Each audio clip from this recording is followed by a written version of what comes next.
Hey, good afternoon, everyone. Grand Ascension, people. Today is supposedly Wednesday, April 3rd, and I wanted to jump on here. I just got off from work, took care of some things with my husband, and I thought I would do a really quick read um, and also share what I got today in Amazon. As you know, I've been reading Jameel Shamsid Deen's books. This one, the second version, I Told You Don't Call My Dummy No Dummy, right here. In this book, he references a book by Edwin Black, and this is the one I got in today. It's called The War Against the Weak, Eugenics in America's Campaign to Create a Master Race. So I've already got my tab in here and started reading the intro to it. This goes along or hand in hand with what Chief Red Wolf was talking about. I started reading the Negro Project and I got halfway through it and I kind of put it aside for right now, but it goes hand in hand with Margaret Singer, Walter Plecker, and the likes thereof, right? So it talks about the great experiment of what they've done. The ethnogenocide, I want to say, that they've done on paper and that they've, if you guys have been following my videos and if you've been reading and you're on top of the knowledge, then you know what's transpired, right? Wanted to share that book. It's a pretty thick read, so it's going to take me a minute to get through that. I try to every night. I try to at least read and research and just kind of study some things. I need to get back into doing family genealogy. I kind of put that aside too. I've got a lot of things going on. I'm reading different books and of course I like to crochet as well. So I do that too, but I don't do it as much as I should. I've got quite a few books that I need to finish reading and blankets that I need to also do. Let me turn this fan on. It's kind of warm. So without any further ado, without me yapping, I'm going to dive right in.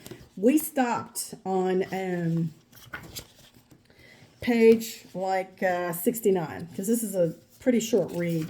So let's back up. The last video that I did, we talked about the wars, right? And so he has, I'm going to say at least 20 pages of wars, if not more. It's probably like 30 of wars that's transpired here in the United States of America. And, I had no idea, as I've said before in video, I had no idea that was this many wars. Let's recap. 650 treaties were made with our people, right? We know that there were 500 tribes and they took it down to 5 civilized tribes. And we know that when they made these treaties with our people, our ancestors, they broke every last one of them. What was instrumental to me is I think it was signed in 1968, the Indian Civil Rights Act, or they dropped it and just called the Civil Rights Act after Martin Luther King was, unalived. And so it's just been, a cause and effect of all the things that have transpired since then.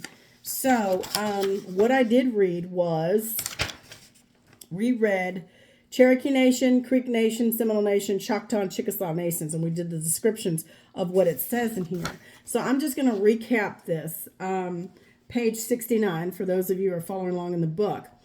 And it says, whether you want to believe it or not, we are those people, and here is the information from the 1866 treaties that prove it, although they have been updated to fit the African narrative. This is just a section of Article 4 from the Treaty of 1866 with the Cherokee, Choctaw, and Chickasaw and other tribes of Indians in the United States. There is no difference between Indian slaves. They are Indians, freemen, or Indians. They are all Indians. The definition of the word Indian means the Aboriginal inhabitants of North America. There is no difference between a Negro, colored person, and black person. They are all Indians. And we are indigenous to this land, and I am writing this for everyone, but more importantly to the indigenous people here in the United States. There is plenty of information and proof of ownership of our land. Just investigate documents like the Agricultural Population Schedule from 1850 to 1880. It's 30 years, y'all. where our ancestors made improvements and we've been deprived of that. And that's part of the deformation and the atrocities outlined within that has happened to our ancestors. We have the right to be Indians pursuant to the treaty obligation. Okay? And here's the description. Cherokee Nation. Free persons who are formerly slaves in the Cherokee Nation, all free Negroes not having been such slaves who resided in the Cherokee Nation prior to June 1st, 1861. Persons never having been such slaves, free persons of color. Okay? Creek Nation. There are among the Creeks many persons of African descent and all others of whatsoever race or color who may be adopted as citizens or members of said tribe. Indians and freedmen, a loyal refugee Indians and freedmen, persons of whatsoever race or color as may be permitted by said to nation to reside as citizens therein. Next, Seminole Nation. Among the Seminoles, persons of African descent and blood. Okay. Choctaw and Chickasaw nations, persons of African descent, persons of whatever race or color who may be adopted as citizens or members of said tribe. All persons of African descent resident in said nation at the date of the Treaty of Fort Smith and their descendants to have all rights of native citizens. Then he goes on to the next page. It says, lies hold it together for a while, but it will come apart in time. This image is from a so-called African American, which is a misnomer, neighborhood. The sad part is the term did not exist during this period. I hope you see the effects of this current revisionism on the past and how this writes you and your ancestors out of history in current time. This is crazy. Yeah, I see it. I see it, Jameel. The image says African American neighborhood of Chicago South Side destroyed by fire during the riot. Neighborhood was located near the stockyards and meatpacking plants where African Americans and new European immigrants worked. Tensions have been growing with the great migration of black people from the southern states. And this is a photograph of it. So yeah, they are changing the narrative as we speak. They are. And it says, it was the end of the urban race riots wars of the 70s and 80s that helped shape the American landscape towards us that took us further behind. Race relations often seemed more polarized during the 1980s, coupled with the crack epidemic, the attempts by Reagan's administration to roll back affirmative action, and his attempt to shrink welfare programs, which failed miserably, but caused full economic and social equality to remain elusive for the so-called black people. And I'm going to do that in air quotes. By the end of the decade, diversity programs were firmly entrenched in private sector employment, and those of us that did not fall victim to the crack epidemic made a way for ourselves in the private sector and military. I am going back 55 plus years to help me illustrate where we are and why we are in this condition today. That's my age almost. I'm a few days away from that. Hopefully showing its importance. Honestly, it is like we have cognitive dissonance inflicted on us since childhood through indoctrination. And he's right, we have. Because we've been nurtured and grafted into this lie, this illusion. But it is not our fault. We have been raised since childhood in a fog of deception and lies and duplicity that cannot be discerned. In the beginning, I referenced PL 90-284, Civil Rights Act 1968, which was supposedly the vehicle to put us equal footing within the mainstream America. Here, let me highlight that.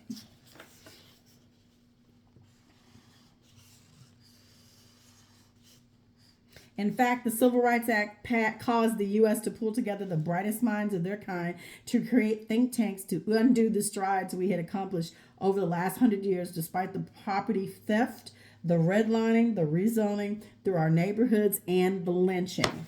And, I know Red Wolf on his channel, I think he has read 100 Years of Lynching, and it was probably a year or two ago that he read it, I think. I'm still trying to go through his older videos as well. When I'm working and stuff like that, I try to put him on in the background and listen to him and then take notes, but I've been really busy, so I'm going to have to kind of catch up on his videos as well. Also, shout out to Jameel. He put out some good content over the past couple of days during this past weekend, and I urge you guys to check out his channel and catch up on his videos. Okay, and it says, in fact, the Civil Rights Act caused the U.S. to pull together the brightest minds of their kind to create think tanks to undo the strides we accomplished over the last 100 years, despite the property theft, redlining, rezoning through our neighborhoods, and lynching.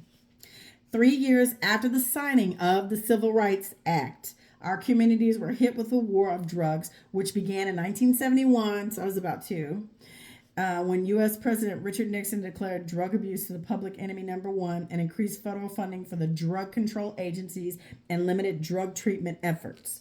It has been my attempt to use the documented race riots and massacres as a vehicle to spark a dialogue in the minds of many of my readers to make you think. My biggest hope is that the readers will start asking real questions about yesterday. I personally ask why about everything until I get to the best answer that sits well in my spirit. But in asking why, I have learned that it has helped me to get to the root cause of all issues. Let us look at what really happened from a clear lens. Since I have been in the plane of existence before Jim Crow ended, as a child, I was never taught that I was African. And it was not until 1977 when the fictional story of Roots was shown across the TV screens. I remember that. And it was not until the late 1980s, 88 to be exact, that the term African American came into existence. In the 60s, I was told we had American Indian beginnings here on Turtle Island. My maternal great-grandfather and his siblings were registered tribal members in North Carolina. That's awesome. He, nor his siblings or his son, my grandfather, had birth certificates. I searched NC vital statistics for them, and I remember asking my mother why, if y'all knew you were Indian, why did y'all hide it? And her reply was, it was easier to be Negro than it was to be an Indian when we were growing up. And she's absolutely right, because my Aunt Quinella said the same thing. She said the same thing, and Aunt Stella did too. Yep. 60 years ago, in the Martin Luther King speech, I Have a Dream, August the 28th, 1963, he started alluding to our plight in the American landscape, and this is an excerpt that says a lot.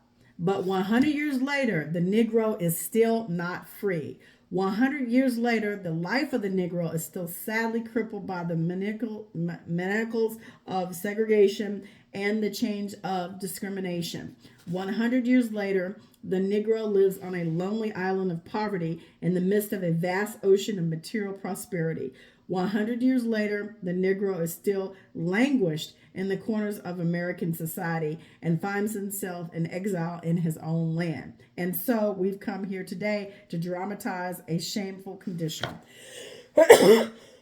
Excuse me. It wasn't until then President Lyndon B. Johnson and Congress passed the Indian Civil Rights Act of 1968. Y'all heard that, right?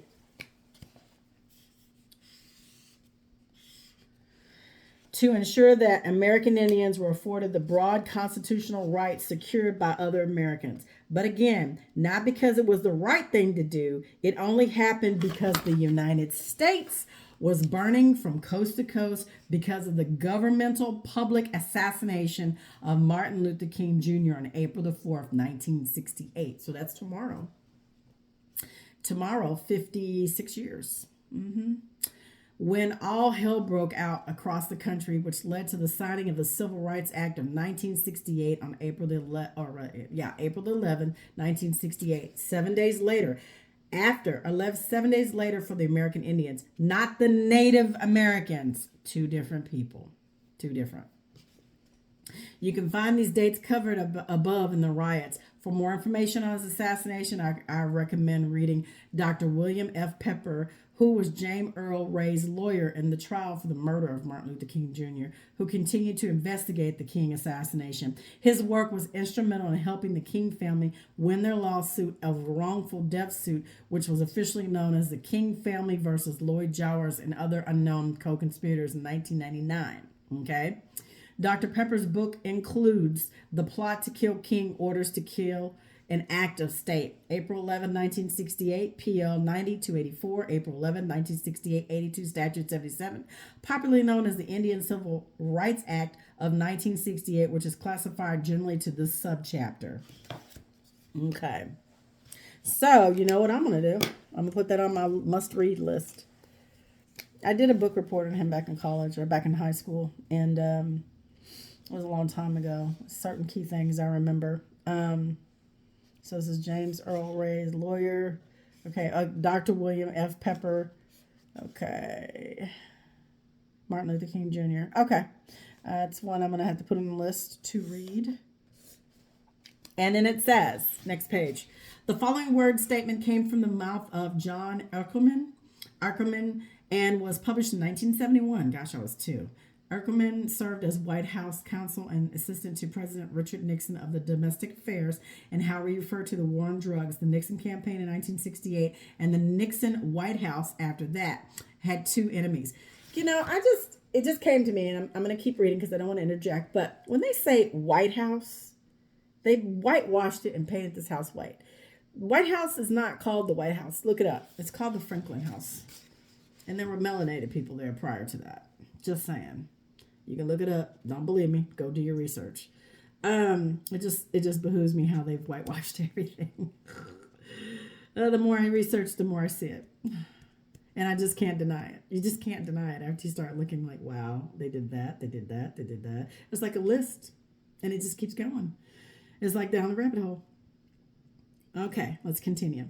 The Nixon campaign in 1968 and the Nixon White House after that had 2 enemies, the anti-war left and the black people. You understand what I'm saying? We knew we couldn't make it legal to be either against the war on black, but by getting the public to associate the hippies with marijuana and blacks with heroin, then criminalizing both heavily, we could disrupt those communities. So see, it was always about us, getting rid of us. But now you've got your own that you're it's expendable. So no one's safe is what I'm saying. It doesn't matter what color you are. They don't like us at all, period. Those that are in control. Because this is a great experiment. Okay, back to what I'm reading. We could arrest these leaders, their leaders, raid their homes, break up their meetings, and vilify them night after night on the evening news. Did we know we were lying about the drugs? Of course we did. It says, you see fiction in movies and feel for the victims, but refuse to see your own reality. The previous information is publicly searchable, and during that period with the start of the school program defunding like the industrial arts or shop in the inner cities because of this desegregation and the busing, which I went through, and I told you guys about the story that happened to me. The 70s became a transformational decade for education. To me, this is when the true disassociation of life skills began, with a decline of the trade skill training for both boys and girls because they were taken out of the school systems, right? And the academic curriculum pushed for college-bound programs, which led the way and away from training that promoted agricultural, shop, or domestic trade in the urban centers. Today, we have a society of people of color that have no connection with these skill sets and are completely dependent on every other race of people in America to supply them with housing, mechanical, and the food wants and needs. And he's so right. This situation I find to be purposeful because we have become so dependent to not do for ourselves or for yourself for self, and the system has covertly opened the doors for opportunity for the foreigners to come into America, build their prosperity in our communities by servicing us. Now, one thing I'm going to say, I used to wear weave all the time, and I wore it for like 12 years. While my real hair was long, I did not want to get up at 4 o'clock or 3:30 in the morning to do my hair before going to a corporate job, right? So I wore a weave, braided my hair up. I went and got it done fairly faithfully for those 12 years, and my hair grew. Point is when I would purchase the hair, I started off with going into these little Asian shops that were in the suburbs, but you could never find a shop that had a black business owner. I found one, and she went out of business, and her point to me, or her statement to me, was, it is hard for us to buy the products at a reasonable price as our counterparts, and for us to buy the hair, the products, and thereof, and stay in business and pay a staff to run the shop. They squeeze us out. The hair game is locked down by the Asians. And I was like, wow, I didn't know that. So when you guys people of color who see this video, when you go into these little shops, you're going into these shops that are not owned as Black businesses. You're frequenting other people, and that's the truth. So think about that. Now, it says, this situation I find to be purposeful because we have become so dependent to not do for self, and the system has covertly opened the doors of opportunity for foreigners to come here to America, build their prosperity in our communities by servicing us. And Chief even said there were Jewish people that were in the communities and in the Black communities at one point, but when that riot happened, they took their butts out of there. Same thing. You always have the Middle Easterns that come in and set up liquor stores, gas stations, that type of thing in our, and even restaurants, in our communities, because we have the spending power and we have the dollar behind us. But we don't, we don't look at it that, most people don't even see that. They don't examine that very fact, that it's not a Black person's business that's in the hood. It is another person, another color. When I say servicing, here are examples. Look at the convenience and gas station stores. Oh my God, that splatter across the states. There is a common thread. These store owners are first and second generation immigrants from other countries that have been given tax breaks and funding sources to deliver services in our communities that you or I are not given at the same rate or even the same opportunities. I speak to this because I applied to become a franchise owner with the company a few years back and was denied. And today I take every opportunity to not use their brand unless there is nothing else in the location. This issue was I had a 699 and not a 720 credit score. I was disheartened. I know that an immigrant coming to our country has no history of credit in this system, but are still given opportunity to service our communities. For me, it was the total disregard for the decades of stellar performance, delivering customer satisfaction in both the governmental and civilian work. It was not like I just had a high school GED and came to them wanting a franchise, but I digress. This example is shared to just make you think. Now, I will contrast several industries where I truly see opportunity for growth in our communities.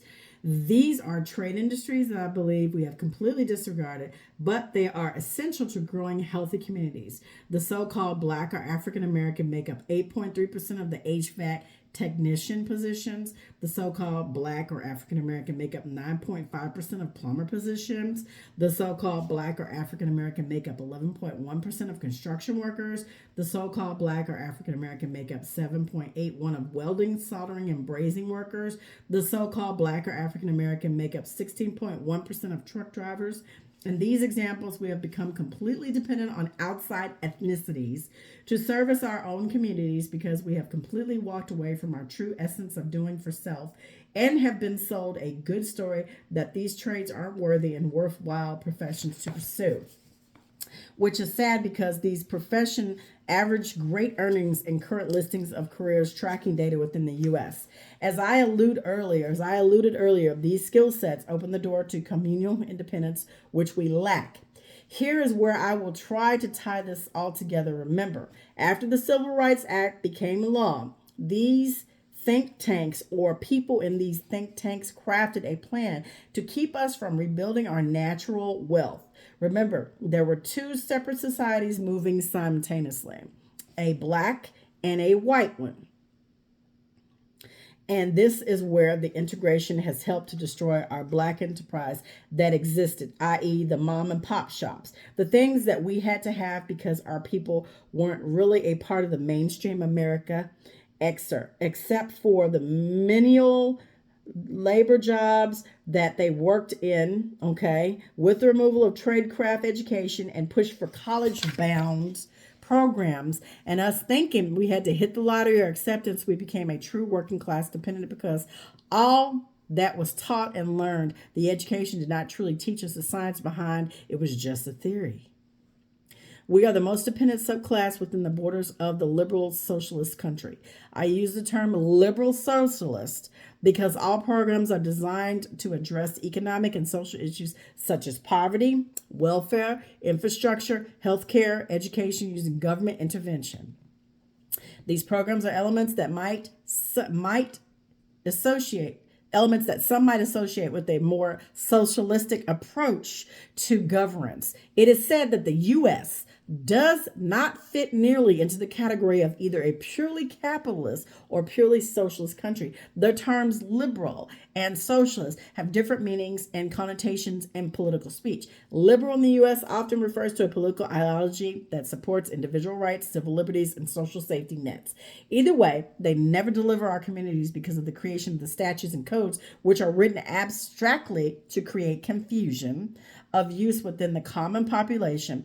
It is important for us to focus on our stolen heritage, which requires collaboration, commitment, and focus on addressing the systematic racism and inequality that has been written into our laws, statutes, and codes of this country, which hinder our opportunity for receiving life, liberty, and pursuit of happiness. The truth is, and I'm going to say this, what he said here on these pages. The truth is America is really becoming a socialist community country, and it is not a capitalist country. And I say this because it could not be capitalistic when it has a central banking system. And he's absolutely right.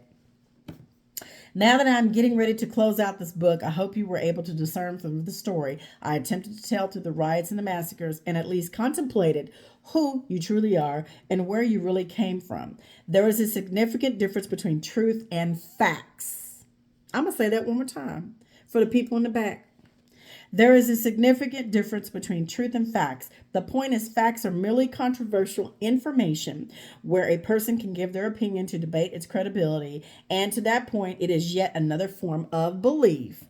Truth is non-debatable due to its credibility of always making logical sense. Today, most people do not care about the truth because to them, unfortunately, a lie is more entertaining. And he is so freaking right.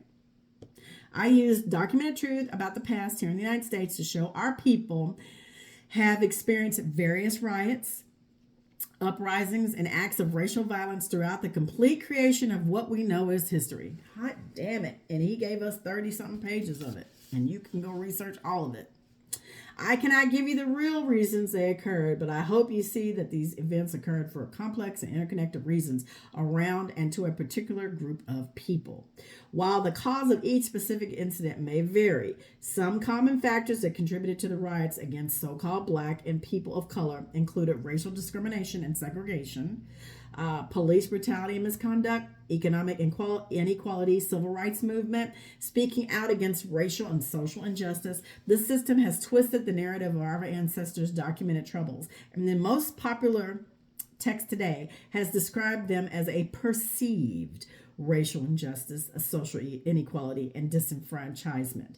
But at any time, you can test the perception or reality of our experiences by querying any so-called white person, air quotes, because I say light-skinned, not white. And you won't find many that will be willing to walk a mile in the shoes of a so-called dark-skinned or Black person here in the U.S. And as the late, great Paul Mooney once said, everybody want to be a nigger, but nobody want to be a nigger. And he's absolutely right. And it says the definition of a nigger. That's Nigger.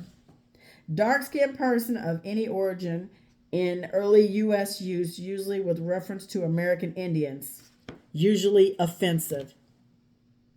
That's the definition of a nigger. Nigger. Nigger. Nigger. Okay? Not nigger. Nigger. And I said it multiple times. I'm going to read that for the people in the back row. Dark-skinned person of any origin in early U.S. use, usually with reference to American Indians. Usually offensive. It even says it here in the daggone book. This is Oxford English Dictionary. For the people who want to say that, you're not Indian, you're African American. Oxford even tells you that. Dark-skinned people, not those light-skinned folks that are on the reservations now. Just trying to say, just being honest with you. Doing your family genealogy is key to this farce called American His Story. Genealogy proves a means to explore your personal and our collective history, which will foster a greater sense of self awareness and build an appreciation for your true diversity and connection to the past and this land. Moreover, fulfilling your right to claim your heritage and ancestry. Understanding one's family history in the context of broader historical events and social changes provides a deeper appreciation for the times in which our ancestors lived. Today, the American Indian, acknowledged by the government as a full-blooded, are only acknowledged with looking and having so-called white, European, and Asian phenotypes, which is bull crap, where both are documented immigrants to Turtle Island. And he's right, they're documented coming in as immigrants.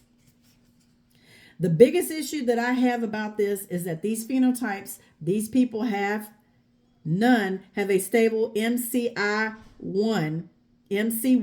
gene to produce eumelin that the ancestors had. Lying about history, whether deliberately spreading misinformation or distorting historical facts, serves various purposes and many involves a wide range of motivations around land theft. One more time for the people in the back. The biggest issue that I have about this is these phenotypes of these people have a stable MC1R gene to produce eumelin that ancestors had. They lying about history, whether deliberately spreading misinformation or distorting historical facts, serves various purposes and many involves a wide range of motivations around land theft. The system and its minions can lie all they want about our ancestors not owning the Indian title. The following shared information are documented truths that are facts. The census recorders recorded Asian immigrants that were within the continent during the period, particularly Chinese laborers who arrived in North America to include the West Coast as early as the 19th century, which is the 1800s. And I'll show from their documentation how many people the Asian phenotype weren't here prior to 1870s using the 9th census records of 1870. A majority arrived through the mid-19th century for the gold rushes, such as California's gold rush, which attracted many Chinese immigrants who came to seek economic opportunities. Chinese labor was instrumental in the construction of the first transcontinental railroad in the United States. Also, Japanese immigrants began arriving in the United States in significant numbers during the late 19th and the early 20th centuries, primarily to work in agriculture, particularly in Hawaii and the West Coast through Angel Island. Immigration station. Okay, Angel Island Immigration Station. Other Asian countries were allowed to enter the United States in the early 20th century, and it was then the Filipino migration began in the United States. Okay, many Filipinos came to work in the agricultural and fishing industry, particularly in Hawaii and California. Today, there are multiple ports of entry through airports or border stations. Back in the day, the only way to be here was through the U.S. ports and coming into the country in the early centuries, traveling debarkations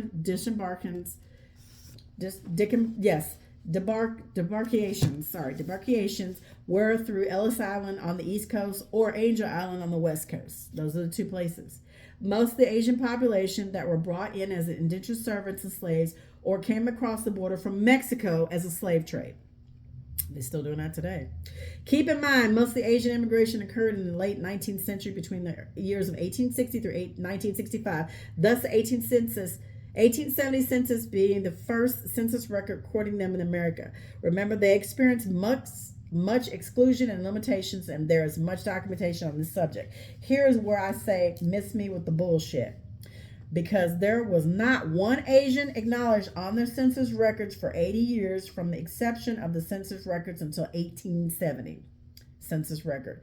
This means although the U.S. education system, has been trying to push the bad sociology down our collective throats, albeit that the Asian phenotype is not documented anywhere on this land alongside the American Indian, Negro, colored, so-called black, brown people, copper-colored people of the land, people, with the exception of the Inuits in the Arctic regions, for all the previous centuries of interaction with their lion invader who was documented everything.